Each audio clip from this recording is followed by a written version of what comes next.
Meu nome é Claire Bennett. Tenho 35 anos e descobri que minha própria mãe havia vendido o vinhedo que meu avô deixou para mim quando vi estranhos medindo a propriedade para construir um resort de luxo.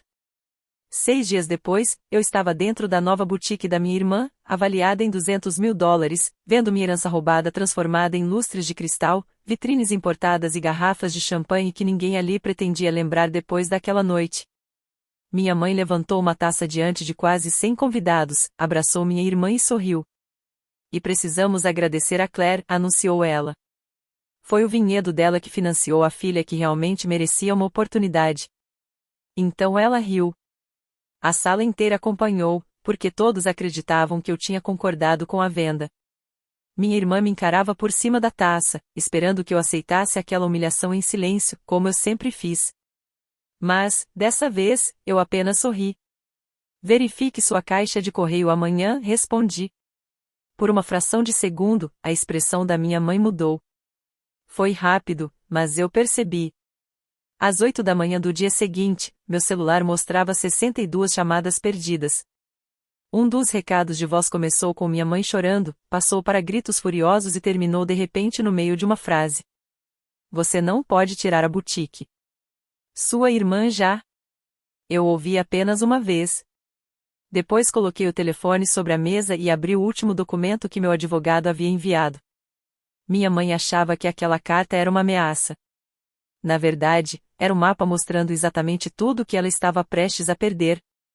Ela falsificou minha assinatura, alterou os desejos deixados pelo meu avô e confundiu meu silêncio com permissão. O que ela não sabia era que, enquanto organizava champanhe para a inauguração luxuosa da boutique, eu estava preparando cada prova para fazer cada centavo voltar pelo caminho certo, diretamente até ela. Antes de contar o que estava naquela carta e qual frase fez minha mãe ligar 62 vezes, 4 anos antes, preciso voltar ao começo. Meu avô Arthur deixou para mim um vinhedo em Berridge, uma propriedade de 17 acres nos arredores de Eldsburg, na Califórnia. Junto com a terra vieram o galpão de produção, os direitos de água e todas as dívidas existentes do negócio. Minha mãe, Evelyn, dizia que aquilo era injusto. Minha irmã mais nova, Madison, dizia que eu estava desperdiçando um grande patrimônio.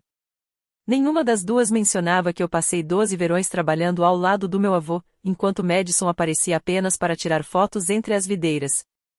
Arthur me ensinou a tocar uma uva com cuidado, observar a semente, sentir a pele antes de confiar apenas nos números de açúcar. Os números mostram quando a fruta está pronta, ele dizia. Mas o cuidado mostra se a terra continuará viva depois de você.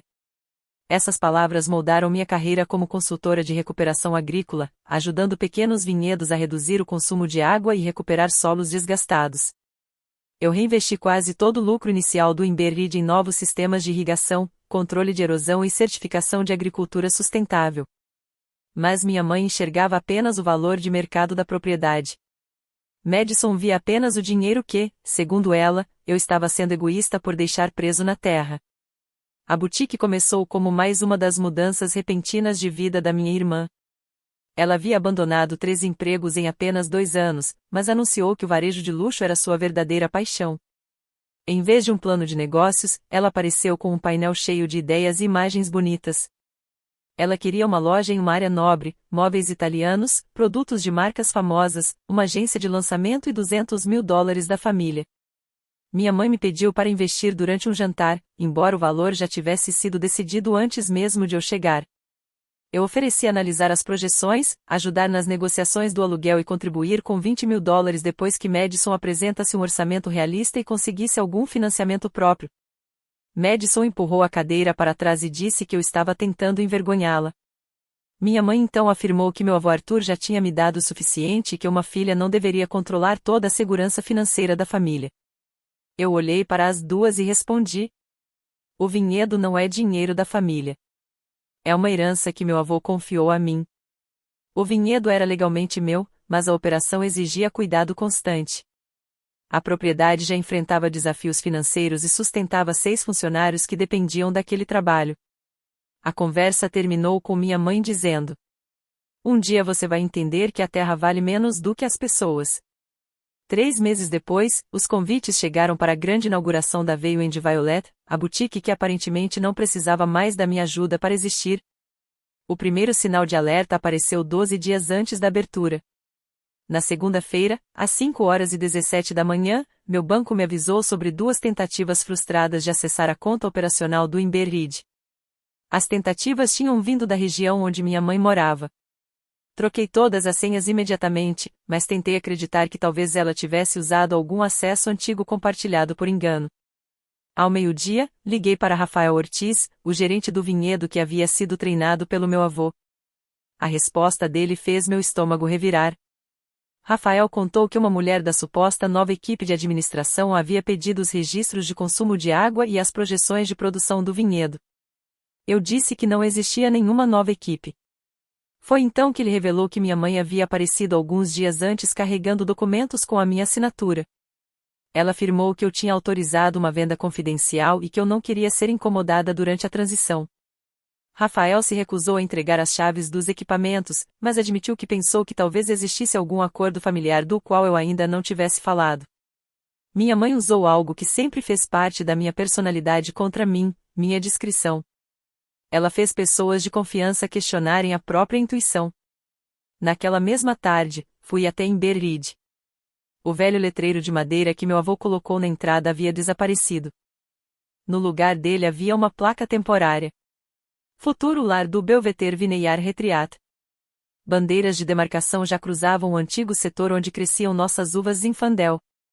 O diretor de desenvolvimento da Belvedere me recebeu sorrindo e me parabenizou pela venda. Eu disse que nenhuma venda havia sido autorizada. O sorriso dele desapareceu imediatamente. Quando ele abriu o arquivo do fechamento do negócio, encontrei a escritura registrada transferindo Inberread por 1,18 milhão de dólares, um valor muito abaixo da avaliação recente da propriedade. Meu nome estava no documento. Mas havia um detalhe errado. A minha inicial do meio estava incorreta. O reconhecimento do cartório dizia que eu estava em Santa Rosa no dia da assinatura, mas naquela data eu estava em Portland apresentando um projeto de conservação de água. Eu não fiz uma cena. Não chorei. Não dei a eles a reação que esperavam. Tirei fotos de cada página, pedi que interrompessem qualquer trabalho que não fosse essencial e voltei para o meu carro. Só quando fechei a porta é que minhas mãos começaram a tremer. Naquele momento, lembrei da primeira colheita que fiz ao lado do meu avô. Nós estávamos observando o nascer do sol quando ele abriu uma uva cuidadosamente e me disse que ser dono de algo não significava apenas ter o direito de usar aquilo. Significava ter a responsabilidade de manter aquilo vivo. E agora minha própria mãe havia transformado essa responsabilidade em lustres caros, roupas de seda e uma loja de luxo. Peguei o celular e abri o contato dela. Meu dedo ficou parado sobre o botão de chamada. Uma parte de mim ainda queria ouvir uma explicação. Queria acreditar que havia algum motivo que permitisse continuar sendo filha dela sem sentir aquela traição. Então outra notificação apareceu na tela. Alguém havia tentado redefinir novamente o acesso à conta do vinhedo. Bloqueei o telefone, liguei o carro e fiz uma escolha. Dessa vez, eu escolheria provas em vez de desculpas. O cartório do condado confirmou que a escritura havia sido registrada 11 dias antes. O arquivo da empresa de custódia mostrava que minha mãe havia sido autorizada a se comunicar em meu nome e incluía uma carteira de motorista antiga que eu guardava em um armário trancado. Ela ainda tinha a chave de emergência que eu havia dado depois de um vazamento de encanamento. Eu entreguei acesso porque ela era minha mãe. Ela tratou minha confiança como uma ferramenta esquecida sobre a mesa. O dinheiro da venda havia sido transferido para uma nova conta controlada por Evelyn Bennett. $200.000 foram enviados para a Value and Violet LLC, enquanto outros 119 mil foram usados para pagar dívidas e cobrir os custos iniciais da inauguração. Ainda restavam mais de $600.000, mas algumas transferências continuavam pendentes. Eu sabia que, se confrontasse minha mãe naquele momento, ela poderia mover o dinheiro antes que eu conseguisse qualquer proteção legal. Então liguei para Naomi Price, uma advogada que eu conhecia por trabalhos envolvendo propriedades agrícolas, e entreguei ela todos os documentos, a escritura, meus registros de viagem a Portland, os alertas bancários e as fotos das marcas de construção no terreno. Ela não prometeu uma vitória simples. A Belvedere havia pago uma quantia real e acreditava que tinha comprado a propriedade de forma legítima. A escritura falsificada poderia ser anulada, mas proteger o vinhedo e rastrear o dinheiro exigiria uma ação rápida. Naomi disse que precisávamos apresentar o caso como o que realmente era, uma proprietária vendo seu patrimônio ser destruído sem autorização. Fiquei olhando para a cópia da assinatura falsificada até a tinta parecer se misturar diante dos meus olhos. Salvar aquela terra talvez significasse perder a última esperança que eu ainda tinha sobre minha própria família. Naomi entrou com uma ação civil e solicitou uma ordem emergencial impedindo qualquer alteração no vinhedo ou movimentação dos valores da venda. Eu reconstruí o dia da suposta assinatura usando calendários, registros de cartão, recibos de hotel e a gravação da minha apresentação em Portland. A falsificação tinha copiado a assinatura completa que eu usava em documentos antigos, não a versão abreviada que eu utilizava há anos nos negócios. Também entrei em contato com a tabeliã cujo selo aparecia na escritura. O selo dela estava vencido havia 18 meses, e ela já tinha informado que o havia perdido depois de mudar de escritório. O depoimento dela transformou uma suspeita em uma evidência concreta. Rafael encaminhou a mensagem que minha mãe havia mostrado a ele. Ela vinha de um endereço muito parecido com o meu, mas havia uma pequena diferença, uma única letra no domínio. A mensagem ordenava que ele colaborasse, mantivesse silêncio e dissesse à equipe que eu estava apenas fazendo uma reestruturação. O endereço eletrônico havia sido criado poucos dias antes da visita da minha mãe. Naomi acrescentou essas informações ao pedido oficial de investigação das provas. Ela então me alertou que, diante daqueles fatos, uma investigação criminal provavelmente aconteceria. Eu queria o vinhedo de volta. Queria que o comprador fosse tratado de forma justa. Mas eu não queria ver minha mãe atrás das grades. Seus desejos podem influenciar o resultado, Naomi explicou. Mas não podem controlar todas as consequências.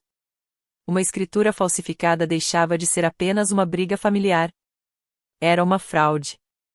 A prova mais difícil de aceitar veio da empresa de custódia responsável pelo fechamento do negócio. Minha mãe havia acelerado a venda alegando que eu estava passando por um tratamento médico e não poderia participar de uma reunião por vídeo. Ela pediu aos funcionários que não entrassem em contato comigo, dizendo que o estresse poderia prejudicar minha recuperação. Anexado ao processo havia um e-mail com as instruções bancárias de Madison. Minha irmã escreveu: envie nossa parte primeiro. A data da inauguração não pode mudar. Minha mãe respondeu: Claire vai ficar brava, mas quando ela entender o que aconteceu, a loja já estará funcionando. Madison respondeu com um emoji de coração e a frase: você sempre encontra uma solução.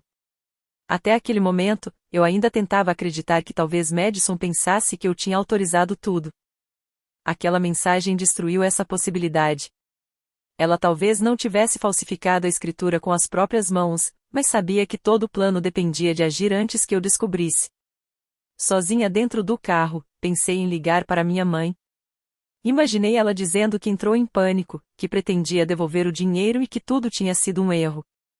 Mas aquela explicação já parecia uma ofensa antes mesmo de ser dita. Guardei o celular. O juiz marcou a audiência emergencial para as 7h30 da manhã seguinte à inauguração da boutique. Naomi queria que eu não aparecesse no evento, mas minha presença tinha dois objetivos. Minha mãe havia contado para familiares e parceiros comerciais que eu era uma investidora voluntária. Se eu desaparecesse, ela poderia dizer que eu tinha mudado de ideia por inveja. Mas se eu comparecesse sem confirmar a versão dela, observasse tudo o que fosse dito e deixasse o processo legal agir depois da celebração, o foco continuaria sendo a fraude. Além disso, o dinheiro restante permaneceria onde poderíamos protegê-lo, porque minha mãe ainda acreditava que eu não sabia de nada. Escrevi uma única carta para ser entregue junto com os documentos oficiais depois da audiência. Nela não havia insultos. Não havia pedido de carinho. Apenas a verdade. A carta dizia claramente que o vinhedo nunca pertenceu a ela para ser vendido, que minha assinatura jamais esteve disponível para ser usada e que o fato de ser minha mãe não a colocava acima da lei. A última frase dizia: você acreditou que meu silêncio significava permissão. Amanhã, você descobrirá a diferença.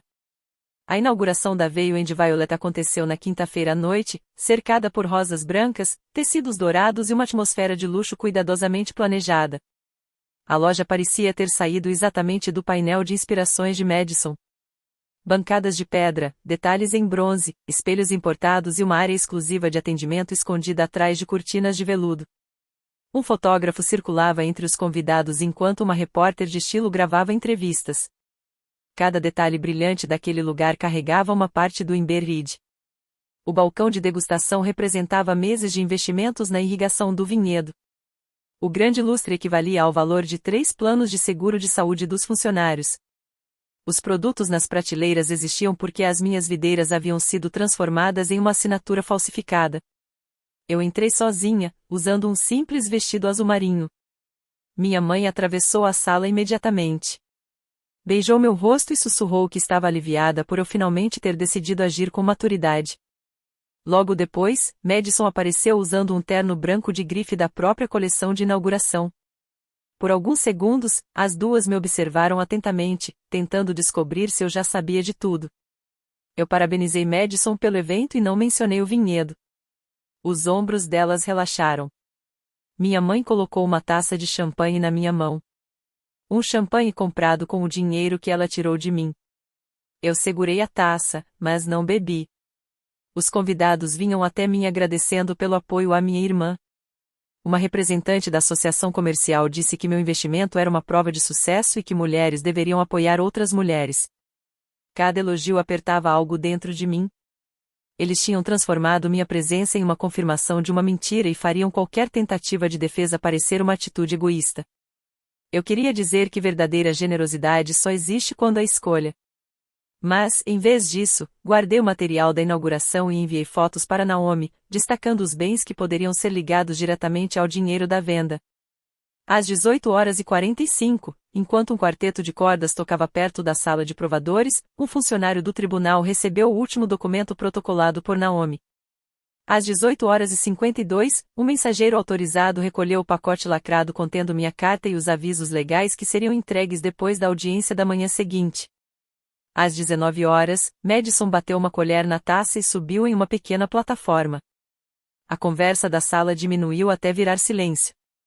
Ela agradeceu aos designers, à equipe de lançamento e, principalmente, à minha mãe, chamando-a de única pessoa que acreditou naquele sonho desde o começo. Minha mãe se aproximou e colocou um braço ao redor da cintura dela. Então Evelyn olhou diretamente para mim. Existe mais uma pessoa que merece nosso agradecimento, disse ela.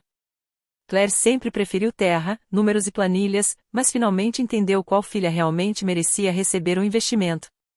Algumas pessoas riram sem muita certeza. Minha mãe levantou a taça ainda mais alto. O vinhedo dela tornou tudo isso possível. Obrigada por investir na filha que realmente merecia essa oportunidade. Os aplausos começaram ao meu redor. A repórter virou a câmera na minha direção. Todos olhavam para mim como se eu fosse uma irmã generosa sendo homenageada, não a verdadeira proprietária sendo humilhada com o dinheiro tirado da própria herança. A crueldade daquela situação era calculada. Minha mãe não estava apenas escondendo a fraude. Ela estava tentando me transformar em parte da história que justificava tudo o que havia feito. Senti o velho impulso aparecer, o desejo de evitar conflito, proteger a imagem dela e guardar minha própria dor para depois, longe dos olhos dos outros. Então lembrei da mensagem de Madison.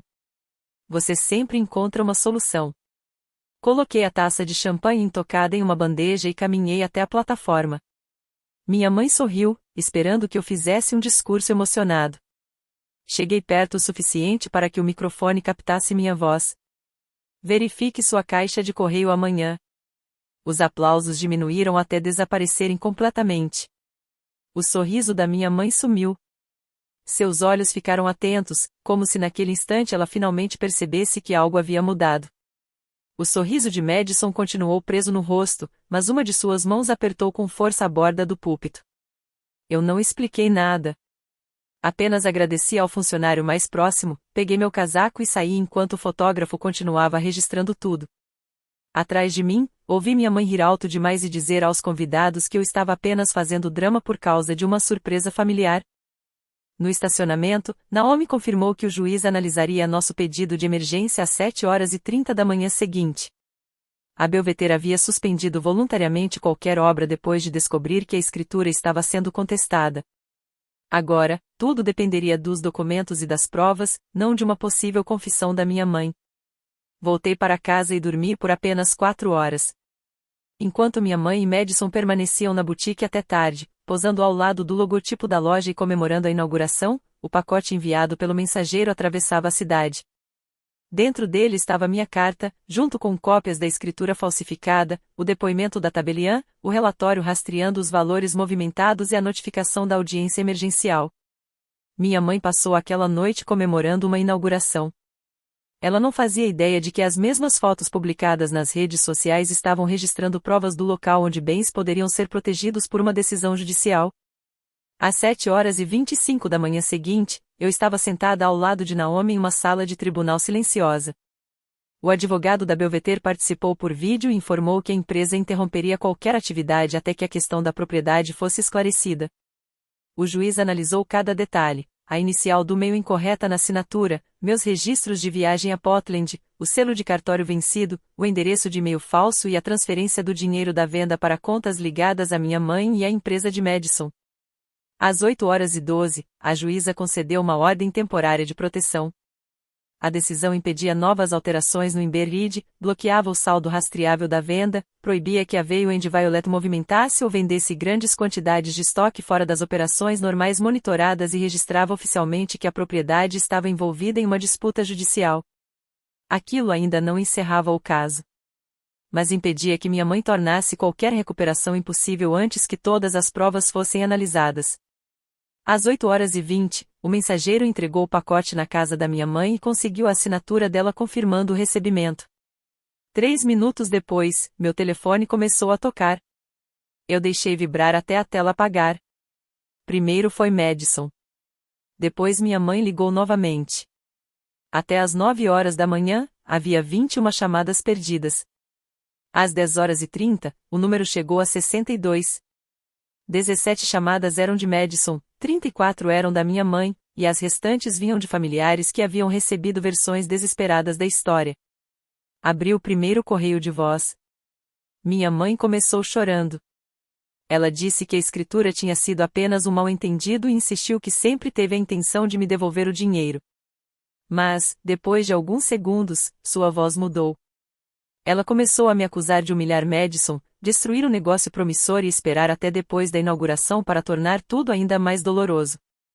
No final da mensagem, a preocupação verdadeira apareceu por trás da atuação. Você não pode tirar a boutique. Madison já assinou garantias com fornecedores, e se o banco bloquear esse dinheiro, ela vai perder tudo. Claire, você precisa me ligar antes que as pessoas descubram o que você fez. A próxima mensagem era de Madison. Ela disse que acreditava que eu acabaria aprovando tudo e afirmou que aquele emoji de coração no e-mail não significava nada. Mas ela não pediu desculpas por ter usado o dinheiro. Em vez disso, falou sobre os funcionários que contratou, o contrato de aluguel que assinou e a reputação que, segundo ela, eu estava destruindo. A terceira mensagem da minha mãe já não tinha nenhum pedido de compreensão. Ela disse que meu avô Arthur ficaria decepcionado ao ver que eu escolhi uma propriedade em vez da própria família. Foi naquele momento que parei de ouvir. Coloquei o telefone virado para baixo e olhei para a cópia da carta que eu havia enviado. Eu não tinha escolhido uma propriedade em vez da minha família. Eu tinha escolhido a verdade antes que a mentira destruísse tudo. Minha mãe havia escolhido a boutique de Madison em vez da minha autorização, do desejo deixado pelo meu avô, dos 6 funcionários que dependiam do vinhedo e até da própria lei. Ela chamava aquilo de amor porque amor parecia uma palavra mais bonita do que favoritismo quando dita em voz alta. O que dói mais? Ser traído em silêncio ou ser aplaudido publicamente pela mesma coisa que foi tirada de você? Silenciei todos os números da família, deixando apenas o contato de Naomi ativo, e fui até Emberrid. Rafael e a equipe estavam esperando perto do galpão de produção. Mostrei a eles a decisão judicial e expliquei que o vinhedo estava protegido enquanto o tribunal determinava oficialmente quem tinha direito à propriedade. Ninguém comemorou. As videiras ainda precisavam de cuidados. Os funcionários ainda precisavam de segurança sobre o futuro. E a própria Belvedere também estava sofrendo as consequências de uma situação criada pela minha mãe. Vingança não parecia uma explosão de felicidade. Parecia simplesmente parar de aceitar carregar o peso de uma situação criada para manter todos os outros confortáveis. Naquela tarde, o proprietário do imóvel da boutique recebeu a ordem de preservação. A seguradora responsável pelo título abriu uma investigação de fraude, e a repórter local substituiu sua matéria animada sobre a inauguração por uma breve nota informando que o financiamento da Veio and Violet estava envolvido em uma disputa judicial. As fotos da grande abertura continuavam publicadas na internet. Em uma delas, minha mãe aparecia congelada no meio de uma risada, segurando a taça levantada na minha direção. Aquela imagem se tornou a lembrança mais marcante para todos que estavam presentes quando a verdade começou a aparecer. Minha mãe exigiu uma reunião familiar. Eu aceitei apenas depois que Naomi organizou o encontro em seu escritório e garantiu que tudo fosse registrado. Evelyn chegou vestida como se a aparência ainda pudesse devolver a autoridade que ela havia perdido. Madison veio acompanhada do namorado, Devon. Minha mãe colocou minha carta sobre a mesa e disse que tudo aquilo tinha sido apenas uma falha na forma como os documentos foram tratados. Naomi colocou a escritura ao lado do depoimento da tabeliã. Um simples erro de documentação não cria um e-mail falso, não usa uma identidade roubada, não inventa uma doença, não falsifica um selo e não transfere mais de $1 milhão, disse Naomi. Minha mãe então afirmou que meu avô Arthur havia causado uma injustiça ao deixar o vinhedo para apenas uma neta. Na versão dela, ela não havia cometido um erro. Ela apenas havia corrigido uma desigualdade e investido onde o dinheiro poderia criar um futuro. Eu lembrei que em Berridge já tinha funcionários, contratos ativos e um plano de preservação ambiental. Ela valorizou o sonho de Madison porque ele vinha acompanhado de nomes sofisticados, letras douradas e uma imagem de luxo. Evelyn respondeu que eu sempre poderia ganhar mais dinheiro, enquanto Madison precisava apenas de uma chance para começar. Naquele momento percebi algo que sempre esteve presente. Minha capacidade nunca havia conquistado o respeito dela. Apenas me tornou um alvo mais fácil de explorar. Madison negou saber sobre a falsificação. Então deslizei pela mesa o e-mail da empresa de custódia e, em seguida, a mensagem anexada ao pedido de financiamento dela.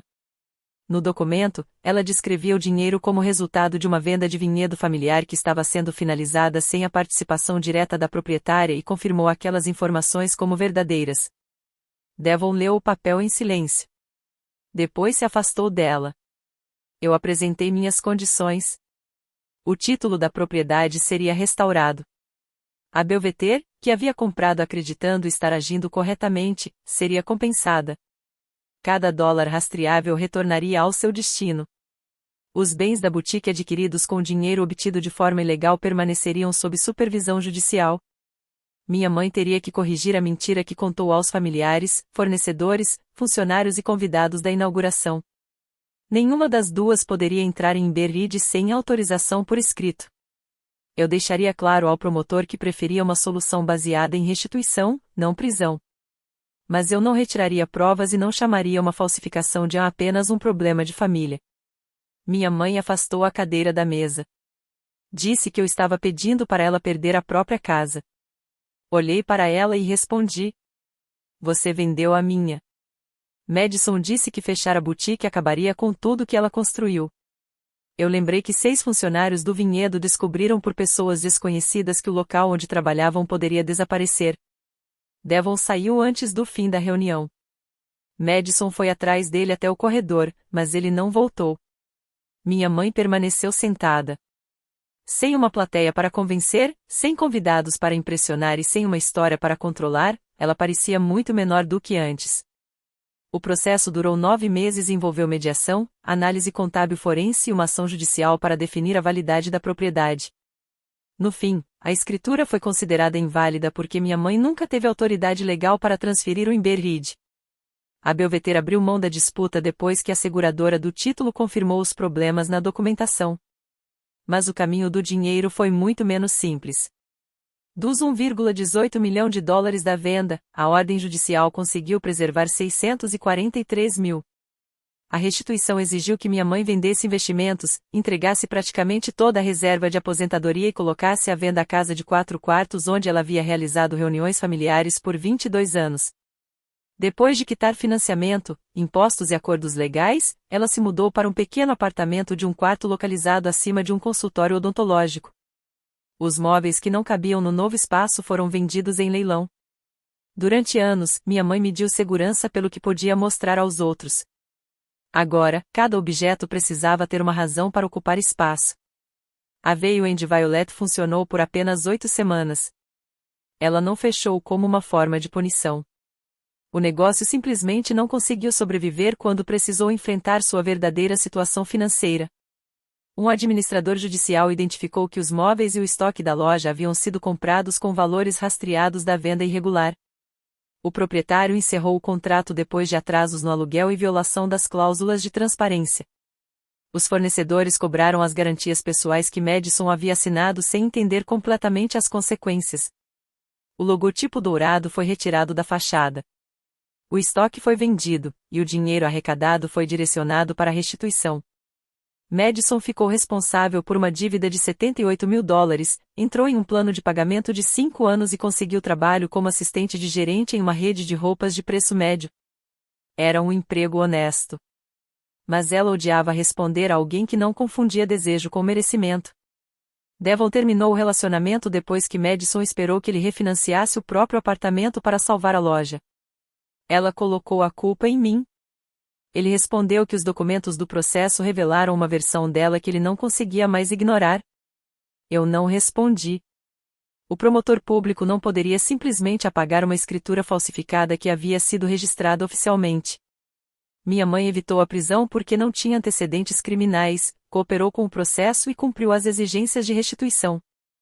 Ela recebeu 3 anos de liberdade supervisionada, 600 horas de serviço comunitário, acompanhamento relacionado a crimes financeiros e foi proibida de atuar como responsável legal ou administradora de bens de terceiros. Madison participou de um programa alternativo por causa da declaração financeira falsa, completou cursos de ética e serviço comunitário, mas continuou responsável pela dívida. Não ir para a prisão não significava escapar das consequências. A correção pública da história foi o que mais atingiu minha mãe. Ela enviou mensagens para convidados da inauguração, comerciantes, funcionários do vinhedo e familiares admitindo que eu nunca havia autorizado a venda e que a escritura utilizada era falsificada. A associação comercial retirou seu nome de um dos comitês, e muitos conhecidos deixaram de convidá-la para eventos. Aquela fotografia dela rindo durante a inauguração começou a circular ao lado da retratação oficial. Ela queria uma lembrança de vitória. Acabou deixando registrado para sempre o momento exato antes de sua mentira desmoronar. Durante a última sessão de mediação, minha mãe pediu alguns minutos a sós comigo. Naomi permaneceu do lado de fora da porta de vidro, acompanhando tudo. Evelyn disse que passou minha infância acreditando que a filha que exigia menos também sentia menos. Ela admitiu que as constantes necessidades de Madison faziam com que ela se sentisse importante, enquanto minha independência fazia com que ela se sentisse deixada de lado. Em vez de enfrentar essa insegurança, ela me puniu por conseguir seguir em frente sem depender dela. Foi a primeira vez que ouvi algo verdadeiramente sincero vindo dela. Eu disse que entender a origem das atitudes dela não apagava as escolhas que fez. Ela atravessou a distância entre favoritismo e fraude passo a passo. Pegou minha chave. Usou minha identificação. Criou um e-mail falso. Falsificou a escritura. Mentiu para a empresa responsável pela venda. E depois levantou uma taça para comemorar. Ela começou a chorar. Eu não a consolei. Algumas lágrimas pertencem a quem causou o dano. Assinei o acordo final apenas depois de confirmar que o vinhedo, os funcionários e os prejuízos da Belvedere estavam devidamente protegidos. Recusei indenizações punitivas adicionais que poderiam acompanhar minha mãe pelo resto da vida. Mas também não devolvi nenhum valor da restituição e não tentei salvar Madison das garantias que ela mesma assinou. Eu havia aprendido que misericórdia não significava devolver o conforto de outra pessoa sacrificando a minha própria paz. Misericórdia era permitir que as consequências terminassem exatamente onde a responsabilidade começava. A primeira colheita depois que o Indeed voltou oficialmente para mim aconteceu 11 meses após a inauguração da boutique. Nós havíamos perdido uma temporada inteira de planejamento, alguns contratos importantes e parte do cronograma de certificação, mas uma coisa permanecia intacta: as videiras. Promovi Rafael ao cargo de diretor de operações, restaurei os benefícios interrompidos da equipe e revisei o plano de recuperação para garantir que o vinhedo continuasse lucrativo sem precisar vender sua essência para uma empresa de resorts. Também criei um fundo de aprendizagem em homenagem ao meu avô Arthur, destinado a jovens trabalhadores agrícolas interessados em restauração de solo e gerenciamento sustentável de água. Minha herança deixou de ser algo que eu apenas precisava proteger. Ela se tornou algo que eu escolhi ampliar.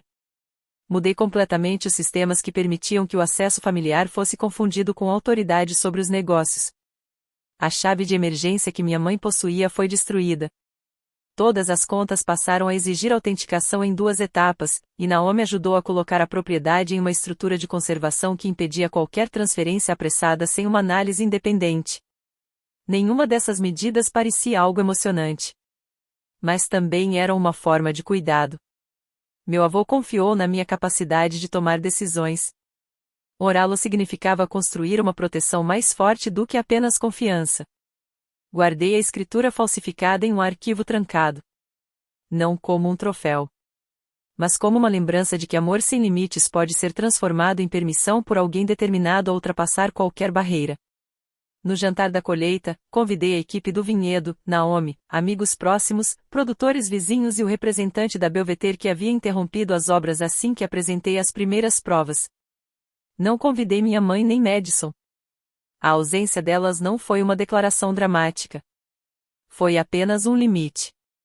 Durante anos, minha família tratou minha presença como algo garantido e minhas conquistas como algo negociável. Eu não ofereceria mais nenhum dos dois sem confiança.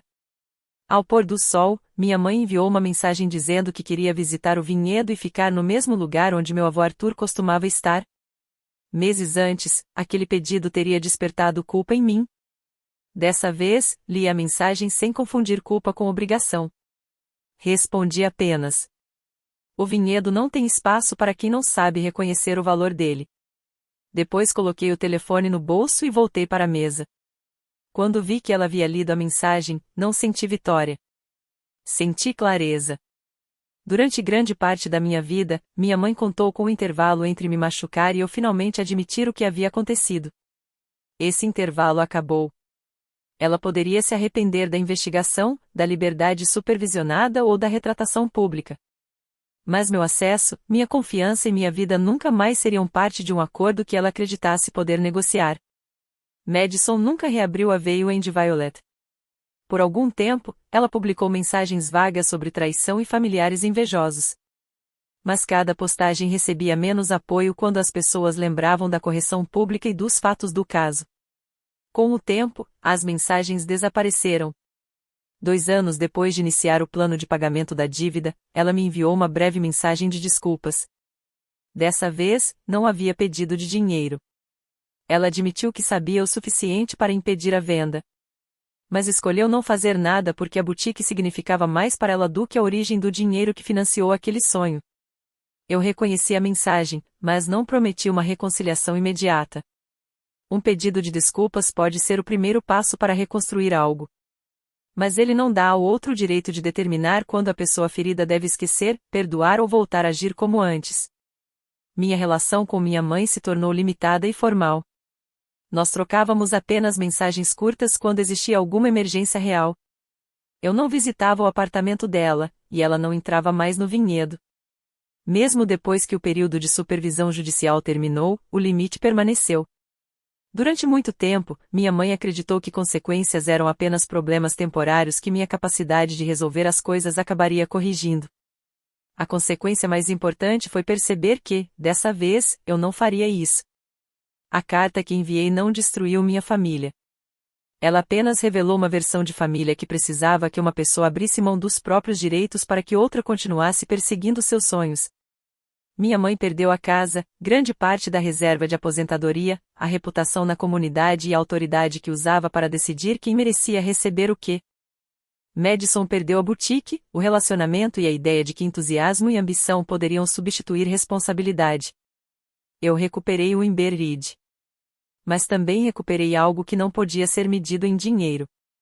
Recuperei o direito de contar minha própria história sem precisar da aprovação das pessoas que me machucaram. Meu avô Arthur sempre dizia que o cuidado, e não apenas a posse, era o que determinava se uma terra sobreviveria ao seu dono. Com o tempo, percebi que o mesmo vale para o respeito próprio. Ele só permanece vivo quando nós mesmos o protegemos antes que outras pessoas decidam que ele está disponível para negociação. Se você tivesse que escolher entre manter a paz dentro da família e proteger aquilo que realmente pertence a você, o que faria? Esperaria em silêncio até reunir todas as provas ou enfrentaria a situação no momento em que descobrisse a traição? Esperamos que esta história tenha deixado uma reflexão importante. Este vídeo é uma obra totalmente fictícia, criada apenas para fins de narrativa dramática e entretenimento. A mensagem é simples: o seu futuro não precisa ser construído carregando pessoas que não souberam respeitar o seu passado. Você tem o direito de recomeçar e seguir em frente sem levar para o próximo capítulo todos aqueles que escolheram decepcionar você.